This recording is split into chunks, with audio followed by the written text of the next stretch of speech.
yan, nakabili na tayo ng ating lagayan ng mga plato.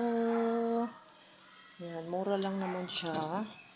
Nabili namin ng 950. So, ayan. Tingnan natin ano tong mga to. So, ayos ko to mamaya dun sa taas. Sa baba na kasi yung ating lamesa ay nandoon. Maliit lang ang kaya natin. Kaya, ayan na. So, yan.